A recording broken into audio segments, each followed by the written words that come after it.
Good day, sir. I'm Vincent Montillen, your BSA and freshman student of Leyte Normal University, San Isidro Campus. Here is my video recitation presentation to the following task.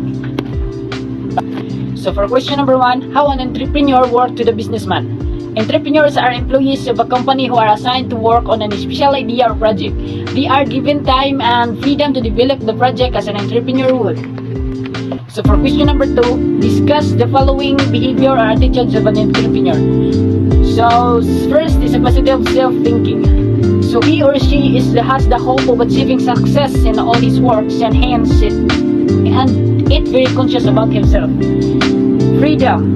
The entrepreneur has the qualities of freedom of values, thoughts and activities. So he wants to become the master of his own, does not like the direction of and suggestion of others. Next is self-confidence. The self-confidence of an entrepreneur is the essence of his success. So this is a mighty power and inspiration by which one can cross the hurdles. He has a confidence about the capabilities. And next is dynamic tendency. The entrepreneur uses the latest techniques, equipment, and tool in an operation of the business and establish of industry and adapts the latest modern philosophy.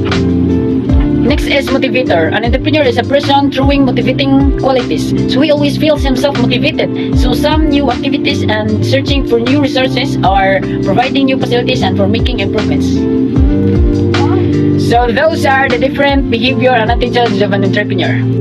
So let's move on to your question number 3. Discuss your answer of module number 3. So here it is. What factors affects the culture of organization? So first is gender. So there are 6 factors affects the culture of organization.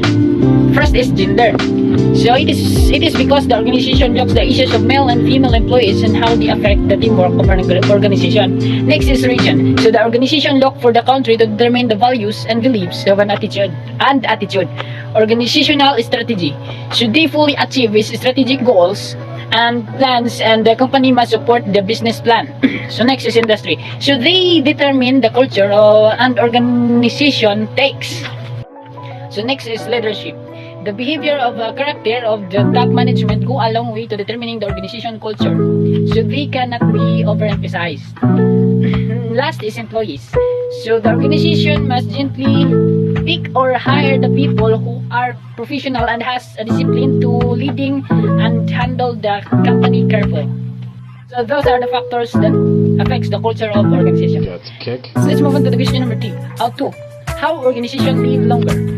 An organization strive to achieve their objectives.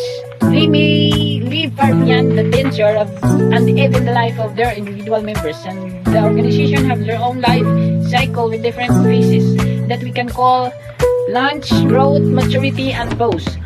If this organization manage well, the organization grows and develops. So next is, so when we can say that organization is a powerful tool for human being, when this tool is applied for the accomplishment of tasks or for problem solving or for whatever purposes, and with their purposeful existence, strength of members and command over multiple resources, organization become versatile entities for far greater than any individual. So why divisional structures are very important for an organization? So the divisional structure is important because it defines how jobs and tasks are formally divided, grouped and coordinated, and it depends upon the type of organization itself and its philosophy of operations. Next is give the different role and function of line and staffing organization. So the functional specialists are added to the line. Those giving the line and advantages of the specialist staff is basically advisory in nature.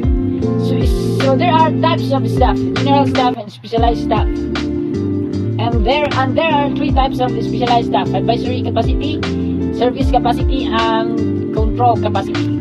So next is how the key elements works of an organization. The key elements works of an organization because it have the 6 elements, and in every element has a very important role to manage the organization.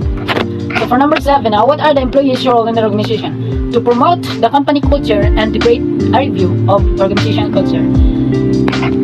Next is why committee structural is important to organization.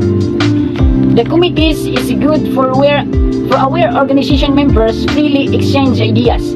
And the committees is important because it is formed of a formal group appointed by the management to perform certain functions or tasks. So next is explain the advantages and disadvantages of committee in the organization. So the advantages is the employees clearly understand the divisions between lower, middle, and senior management, while the disadvantages is organization of a poor communication and coordination across functional units.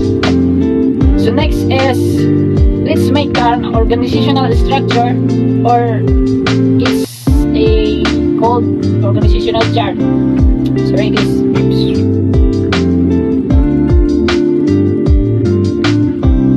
so as what you can see of the organizational chart, it came from above, or what we call CEO, down to manager production, down to manager production and manager marketing, and from manager production down to foreman fabrication and foreman assembly, down to workers, and for manager marketing down to sales officer A and B, down to salesperson. Thank you.